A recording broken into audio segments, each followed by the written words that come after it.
From Wallace Stevens' collection, The Auroras of Autumn, I'm going to read several sections from the long poem called An Ordinary Evening in New Haven, a poem in 31 parts. I'll begin with part 3.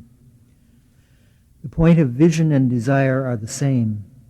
It is to the hero of midnight that we pray on a hill of stones to make Beaumont thereof. If it is misery that infuriates our love, if the black of night stands glistening on Beaumont, then, ancientest saint ablaze with ancientest truth, say next to holiness is the will thereto, and next to love is the desire for love, the desire for its celestial ease in the heart, which nothing can frustrate, that most secure, unlike love in possession of that which was to be possessed and is. But this cannot possess. It is desire set deep in the eye, behind all actual seeing, in the actual scene, in the street, in a room, on a carpet or a wall, always in emptiness that would be filled, in denial that cannot contain its blood, a porcelain as yet in the bats thereof.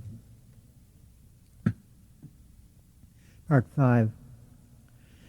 Inescapable romance, inescapable choice of dreams, disillusion as the last illusion, reality as a thing seen by the mind, not that which is but that which is apprehended, a mirror, a lake of reflections in a room, a glassy ocean lying at the door, a great town hanging pendant in a shade, an enormous nation happy in a style, everything as unreal as real can be in the inexquisite eye. Why, then, inquire who has divided the world? What entrepreneur? No man. The self, the chrysalis of all men, became divided in the leisure of blue day, and more in branchings after day. One part held fast tenaciously in common earth, and one from central earth to central sky, and in moonlit extensions of them in the mind, searched out such majesty as it could find. Part 12. The poem is the cry of its occasion, part of the res itself, and not about it. The poet speaks the poem as it is, not as it was, part of the reverberation of a windy night as it is, when the marble statues are like newspapers blown by the wind. He speaks by sight and insight as they are. There is no tomorrow for him. The wind will have passed by. The statues will have gone back to be things about. The mobile and the immobile flickering in the area between is and was are leaves, leaves burnished in autumnal burnished trees, and leaves and whirling in the gutters, whirlings around and away, resembling the presence of thought, resembling the presences of thoughts, as if in the end, in the whole psychology, the self, the town, the weather, in a casual litter, together, said words of the world are the life of the world.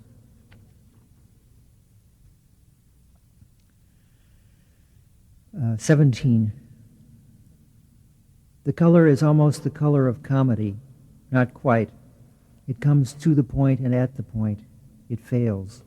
The strength at the center is serious.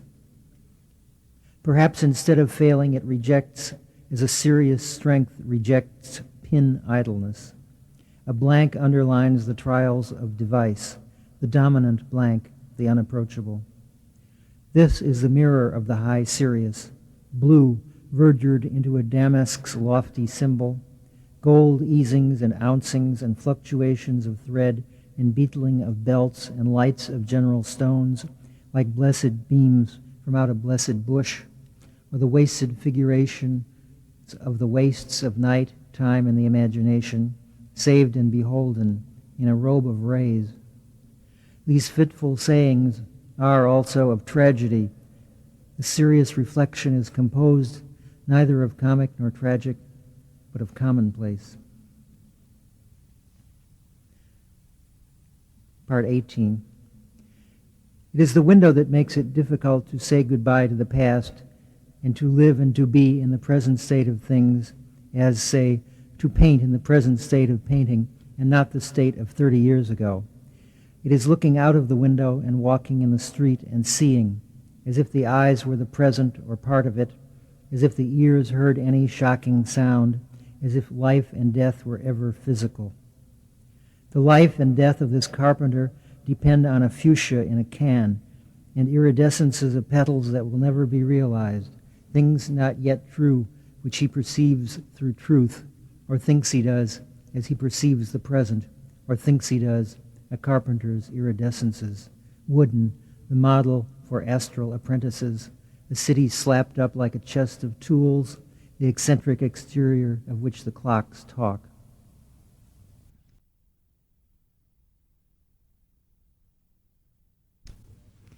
And this is the last section. I'll read. It's section 30. The last leaf that is going to fall has fallen. The robins are là-bas, the squirrels in tree caves, huddled together in the knowledge of squirrels. The wind has blown the silence of summer away. It buzzes beyond the horizon or in the ground, in mud under ponds where the sky used to be reflected. The barrenness that appears is an exposing. It is not part of what is absent, a halt for farewells, a sad hanging on for remembrances. It is a coming on and a going and a coming forth. The pines that were fans and fragrances emerge, staked solidly in a gusty grappling with rocks. The glass of the air becomes an element. It was something imagined that has been washed away. The clearness has returned. It stands restored. It is not an empty clearness, a bottomless sight. It is a visibility of thought in which hundreds of eyes in one mind see at once.